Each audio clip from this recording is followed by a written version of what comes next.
Assalamualaikum warahmatullahi wabarakatuh. Halo teman-teman semua, perkenalkan nama saya Dela Agustiani dengan NIM B100240497.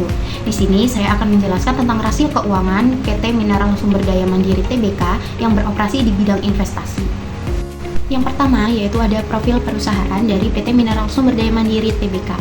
PT Mineral Sumber Daya Mandiri Tbk adalah perusahaan publik di Indonesia yang bergerak sebagai perusahaan investasi, terutama di anak usaha yang bergerak dalam bisnis transportasi pertambangan batubara dan mineral.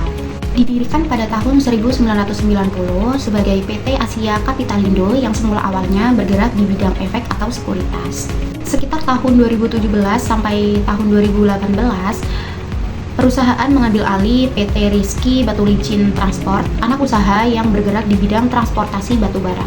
Yang kedua ada keunggulan kompetitif dari PT Mineral Sumber Daya Mandiri Tbk. PT Mineral Sumber Daya Mandiri Tbk mempunyai 3 keunggulan kompetitif yang dijalankan. Yang pertama, transportasi darat. Bergerak di bisnis transportasi darat seperti pengangkutan barang, kontainer, dan trailer yang melayani di sektor pertambangan, perkebunan, dan minyak. Perseroan ini memiliki potensi untuk memanfaatkan sinergi antara sektor pertambangan atau mineral dan logistik, yaitu mengontrol bagian dari rantai pasok transportasi yang sering menjadi hambatan di sektor tersebut. Lalu yang kedua ada penyewaan kendaraan dan armada. Kendaraan yang disewakan dianggap sebagai aset tetap dan harus dievaluasi penurunan nilai apabila ada indikasi. Penyewaan kendaraan tersebut bukan hanya untuk pelanggan eksternal, tapi sebagian armada dipakai internal atau sebagai bagian untuk pelayanan transportasi atau logistik yang dijalankan anak usaha. Terakhir ada perdagangan dan aktivitas investasi.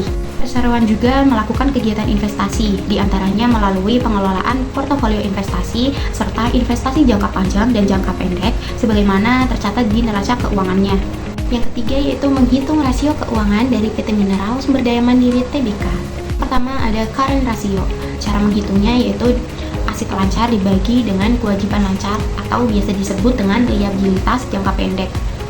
Pada tahun 2024 memiliki aset sebesar 174.204.368.756, sedangkan liabilitas jangka pendeknya sebesar 82.521.507.639. Pada tahun 2023 sendiri memiliki aset sebesar 132.678.865.175, sedangkan liabilitas jangka pendeknya sebesar 73.663.529.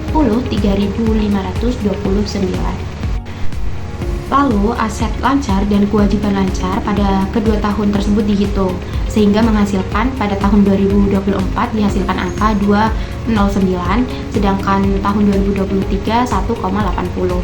Jika dibandingkan, interpretasi dan rasio industri menunjukkan lebih tinggi dari industri, karena likuiditas baik tanpa kelebihan aset lancar yang tidak produktif.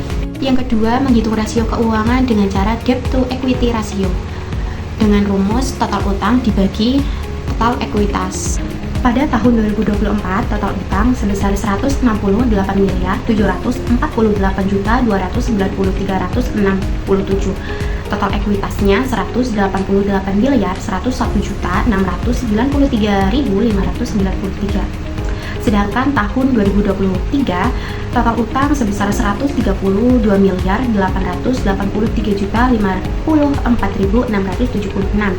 Total ekuitasnya sebesar 188.141.115.850. Setelah dihitung dari kedua tahun tersebut, debt to equity ratio menunjukkan pada tahun 2024 menghasilkan angka 0,90, sedangkan tahun 2023 menunjukkan angka 0,71.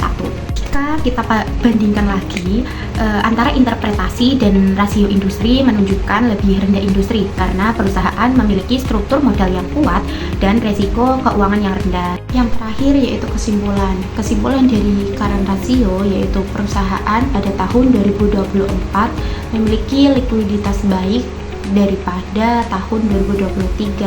Hal ini menandakan memenuhi kewajiban jangka pendek. Untuk kesimpulan debt to equity ratio, yaitu perusahaan masih memiliki struktur permodalan yang lancar dengan porsi ekuitas yang lebih besar dibandingkan total utang.